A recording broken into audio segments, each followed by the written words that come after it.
Man čia aplamai viena iš gražesnių panoramų Juodkalnijoj. Aš nežinotum, kad sostinė, galvotum, kad kaimas tiesiog kažkoks nuo kalno matosi.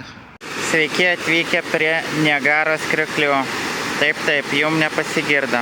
Labas rytas, šiandien vyksime į Podgoricą, Juodkalnijos sostinę. Patyrinėsime miestą bei jo apylinkės. Podgorica dažnai yra aplenkiama turistų, todėl sekite šį video ir sužinosite pelnytai ar ne visgi šalies sostinė yra aplenkiama. Pusryčiai vis dar būdavo, tai va tokia omletą su kumpiu ir sūriu galima gauti už 3,50 €, jeigu žinote, kur eiti pavalgyti. Čia tokia nedidelė kepyklėlė, bet populiari tarp vietinių. Kelias į Podgoricą veda serpantino, tai mes dabar pakylam ar per 15-20 minučių. Štai kokį turime vaizdą į Budvą, visą Budvos rivjerą. Matosi Svetės Stefan sala. Čia va. Nu, gražu labai. Čia to apžvalgos aikštelė ne viena. Kas kelias šimtus metrų net galima rasti. Šitas, sakyčiau, dar geresnis vaizdas. Nu, bent jau Budva geriau matosi. Visas miestas ir senamiestis. Apsuptas kalnų ir jūros, įspraustas toks. Sustojom prie forto, kuris vadinasi Kosmač fortas. Statytas Austro-Vengrų imperijos ir čia kažkada saugojo pietinę šalies sieną. Tik tai klausimas, ar iki jo galima užlipti. Jau čia bus sudėtinga.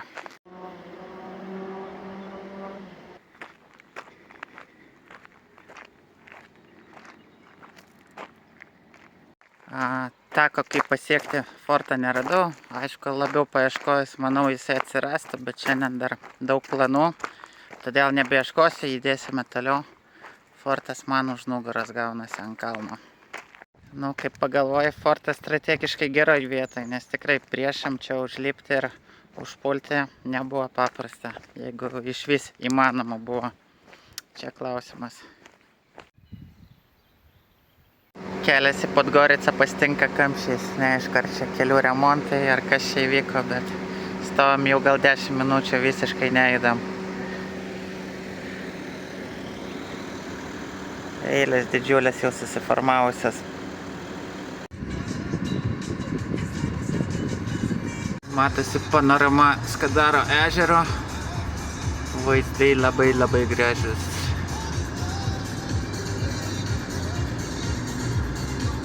Ir muzika gera.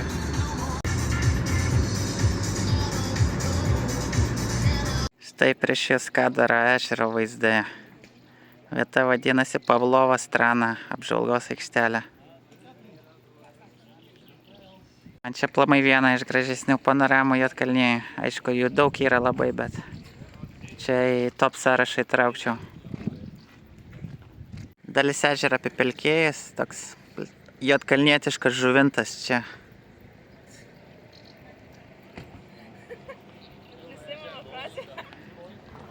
Kas vyksite per ežerą, visiems rekomenduočiau pasiplaukėti laiveliu po ežerą.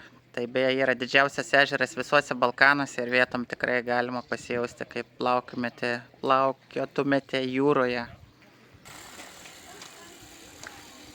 Dviratuko aplink ežerą. Artėjame prie sostinės. Čia matysime panoramą. Aišku, viskas dar taip jugoslaviškai atrodo, nesutvarkyta. Galėtų paruošti kažką, kokią net kavinę padaryti su gražiu vaizdu, bet dėja, dar iki to nepribrendo šiukšlės. Bet gerai, nebūkim priekabūs, pasižiūrim į vaizdą. Štai kaip sostinė iš tolo atrodo.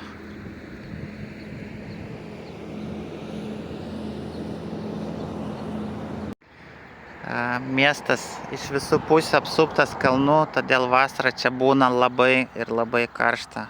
Žodžiu, kaip keptuvė slėnyje. Tai beje yra antra rašoma pagal karštumą sostinė Europoje. Karščiau tik tai Atėnuose būna. Šiaip Podgoricai žmonių apie 200 000, tai panašiai kaip Klaipėdoje. Nedidelis miestukas. Bet Juodkalnijoj didžiausias. Šiaip šiandien pakrantėje buvo apie 28 šilumos, o čia 32-33 jau artėjant prie Podgoricos. Tai tikrai jaučiasi jutiminė, kad šilčiau. Nežinotum, kad sostinė, galvotum, kad kaimas tiesiog kažkoks nuo kalno matosi. Deja, ne šį kartą.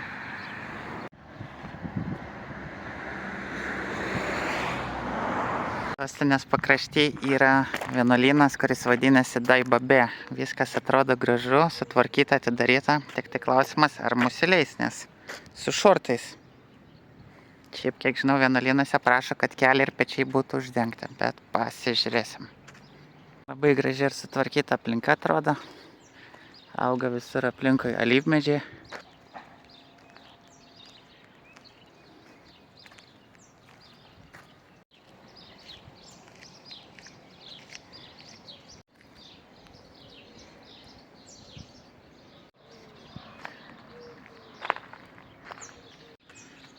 Čia neaišku dėl ko, bet žmonės apyrankės palieka.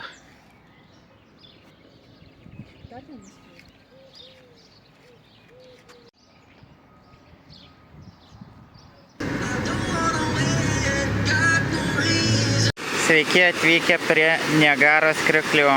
Taip, jum nepasigirdo. Niagaros krioklys.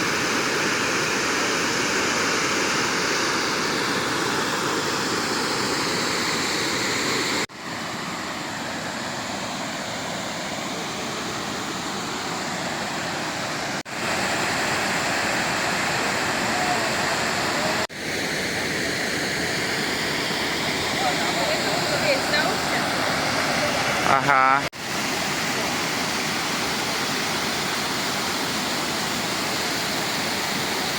Beje, vasaros mėnesiais krioklys visiškai išdžiūsta. Tiksliau turėjau omeny vidurvasarį. Dabar yra birželio pradžia, kaip matote, vandens dar tikrai daug, bet teko matyti bent jau už praeitų metų Liepos mėnesio video, tai vandens buvo lygiai nulis. Visiškai išdžiūvęs buvo krioklys. Taip kad manau ir šią Liepą tikėtina, kad bus tas pats. Ten šiek tiek paės matos ir yra ir mažesnių kriokliukų tekančių.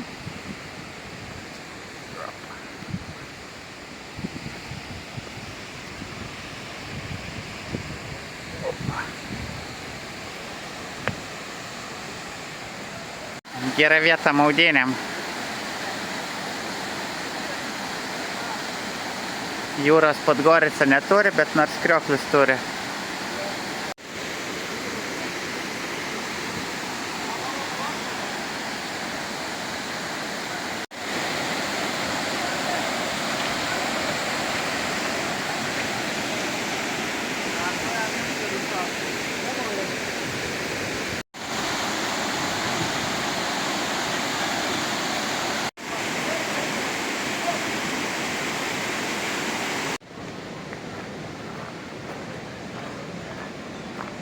Maisto sakė nebus, nes didelė grupė atvažiavo, todėl ilgai reiktų laukti. Tai pasiėmėm baklavą ir kavos. Ką galiu pasakyti, kavos skani buvo, bet baklavos tai nerekomenduočiau. Neverta dėmesio visiškai. Važiuojant visur laukai su vynuogynais. Didžiulis plotas. Čia matote turbūt gražiausią bažnyčią Podgoricą. Pavadinimą galėsiu įmesti.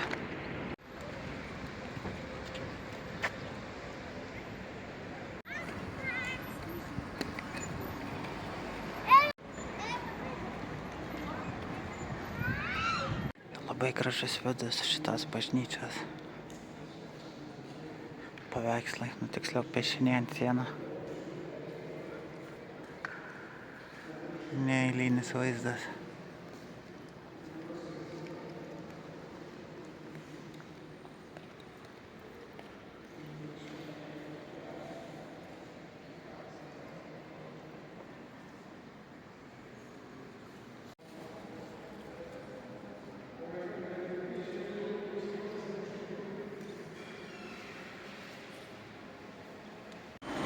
Atvykome į didžiausią prekybos centrą, ne tik Podgoricai, bet turbūt ir visoje Juodkalnėje. Vadinasi Big Fashion. didelė mada. Žodžiu, pažiūrėsim, kiek čia tos mados yra viduj.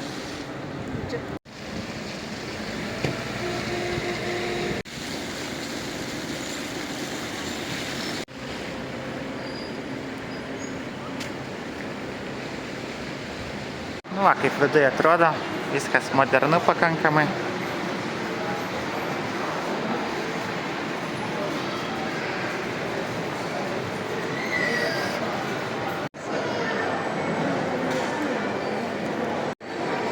Čia viršui food courtas yra.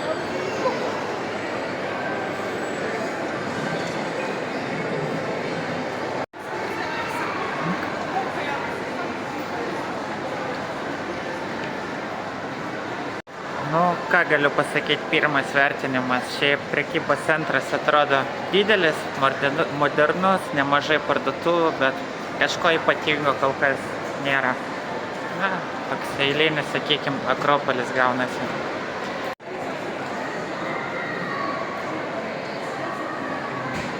Šito prekybos centro verdiktas toks, kad per daug nesužavėjo, ypatingai jeigu esate iš didesnių Lietuvos miestų, tikrai nieko tokio kažko ypatingo nepamatysite. Aišku, mūsų atveju gyvenant Budvoj, atvyk kažką apsipirkti, jeigu reikia iš rūbų ir panašiai, tai turbūt geriausias variantas.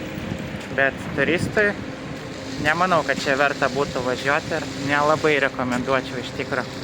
Nebent kažko labai staigiai prireikia, žinot, kažką pamiršot, kažką nusipirkt. Nu, net ir tokio normalus food courto nėra, ta prasme, net ir stot pavalgyti irgi nemanau, kad vertėtų. Kažkaip taip. Sustojom prie tokios kavinukės pavalgyti. Įdomus pavadinimas, vadinasi Desetka. Kaina apžvalga. Kainas negazdina. Nei su lietuviškom lyginant, nei su Budvos kainom. Už kokius 7-8 eurus galima visai neblogai pavalgyti.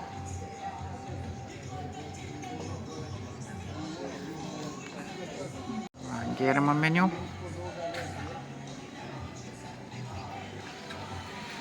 Kaip galvot, porcija įveikiama vienam žmogui, ar ne? Kiek 7,50 mane tokia porcija. Nu, visai neblogai.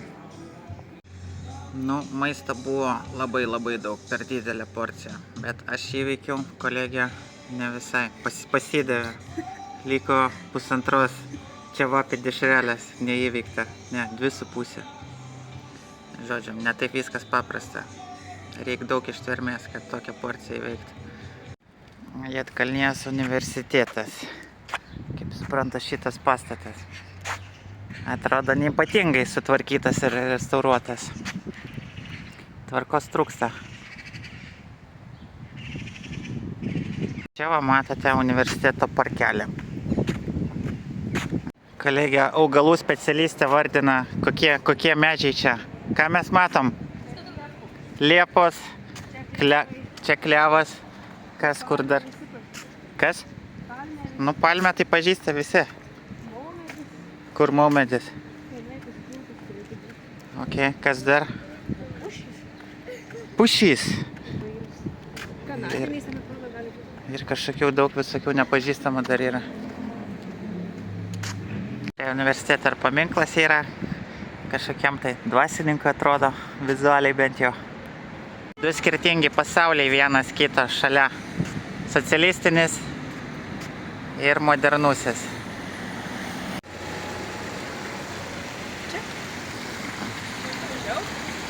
Galime į ten. Priėjom kažkokią aikštę, bažnyčia matosi. Šitą aikštę pakankamai nauja atrodo. Naujesni gal pastatai. Štai kokia apranga princesėms. Kiek daug princesių būtų galima apvilkti. Turime įdomią skulptūrą. Francė Prešern. Nežinom kas toks, bet atrodo vis tiek įdomiai. Parką. Ir ne šiaip savo parką. Ir Wi-Fi yra, ir USB. Visai šustrai jie čia gyvena, pasirodo.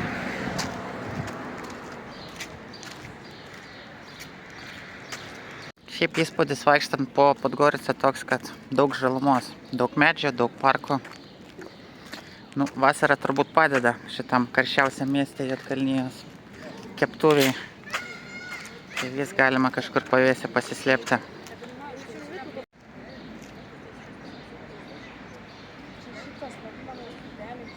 Kas? Nu. Ir paskui pasakė, kad tu palik Turi mainyti knygas. Nu, galima ir paskaityti čia ant saliuko kažkur atsisėdęs.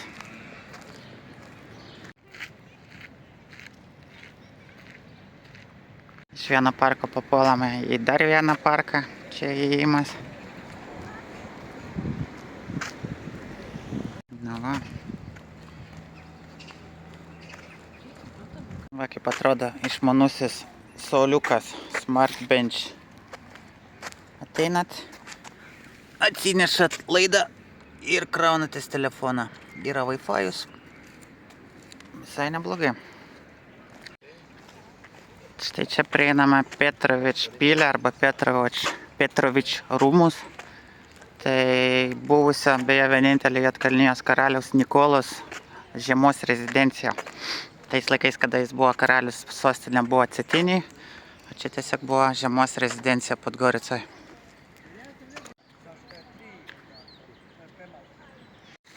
Visai įdomios, simpatiškos langinės tokios rūmuose.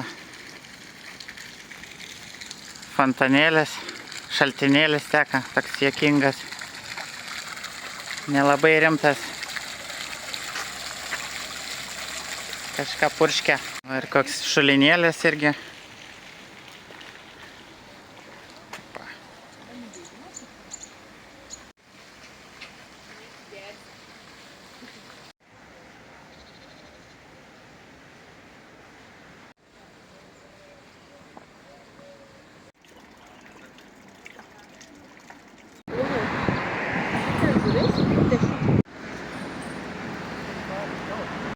Einam link senamiesčio ir štai mus pasitinka nedidelė mečetė, Osmanų imperijos palikimas.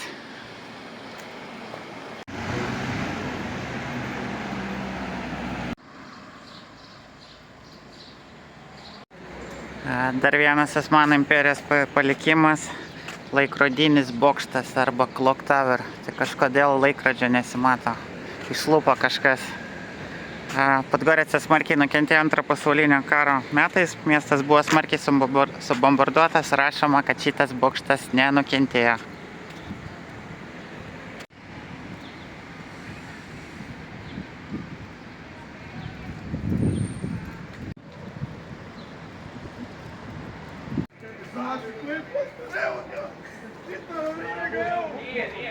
Panašu, kad čia buvo kažkada gyvenamas namas. Dabar Amazonės džiunglės liko.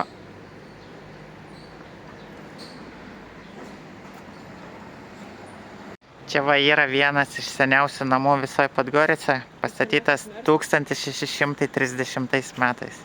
Tai pastatui beveik 400 metų. Dabar čia liktai yra restoranas.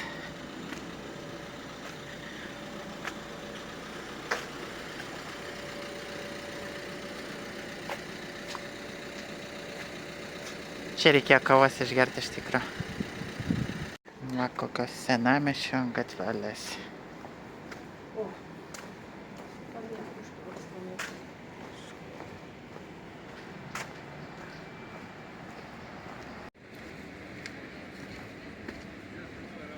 Kairas, nėra ką žiūrėti.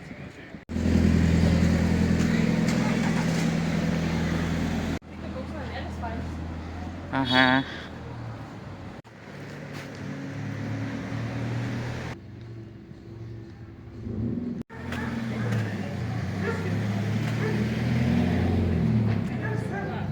Priėjome antrą mečetę. Tai žodžiu, senamiesty yra 2 mečetės. Nežinau, čia man atrodo rajonas taip vadinasi, senasis kažkas ten.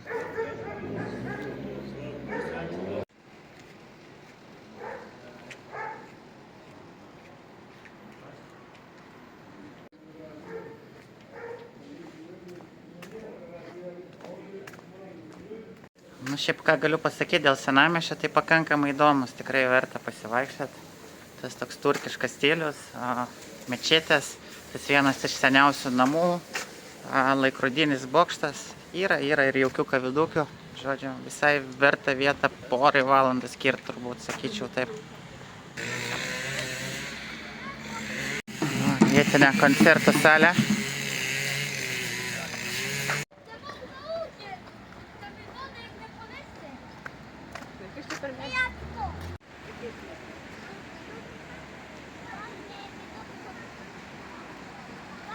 Čia tokia atrodo miesto gyventojų poilsio zona. Matome upę Moračią. Kas keliavote po Juodkalniją, turbūt girdėjote ir apie Moračios vienuolyną, ir apie Moračios kanjoną. Tai čia taip pat yra ir upė Moračia, kuri teka per Podgoricą. Plati pakankamai upė, bet sekli atrodė. Mes ten ant tilto ėjom, dabar jo nesimato, tai matėsi, kad labai seklu, gylio nerasta. O čia va matome seniausią tiltą Podgoricoje. Pastatytas buvo dar romėnų valdymo laikais ir rekonstruotas, rašoma, kad buvo 18 amžiai mūsų eros.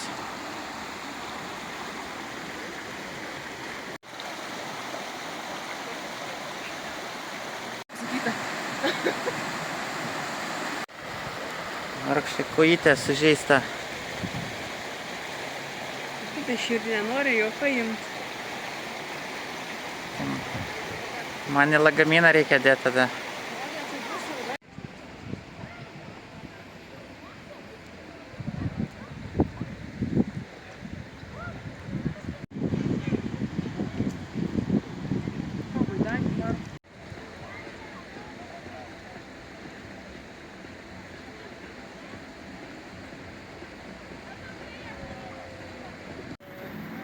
Podgorica yra paminklas Puškinui ir pasirodo jisai yra padovanotas Maskvos Podgoricai.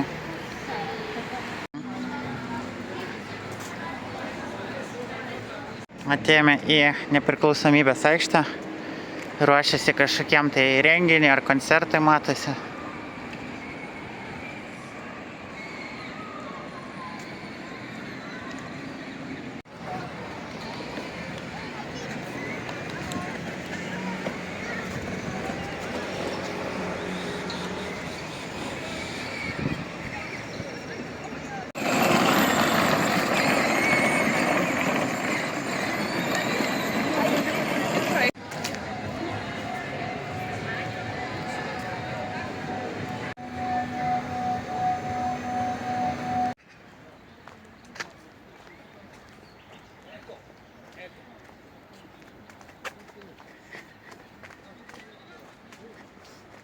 Va, dėl gylio, kaip sakiau, tai matosi ryškiai dugnas.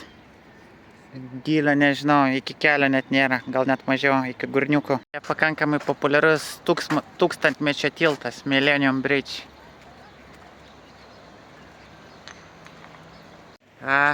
Įdomus dalykas, einant per tiltą jaučiasi vibracija, nu toks žodžio, juda tiltas.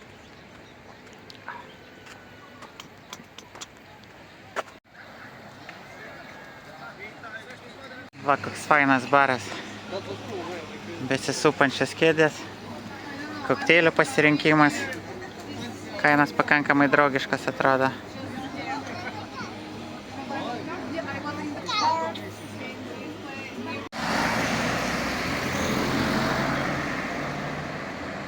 Tai ačiū, kad žiūrėjot. Spauskit like, subscribe. Jeigu yra klausimų, rašykit komentarus. Iki.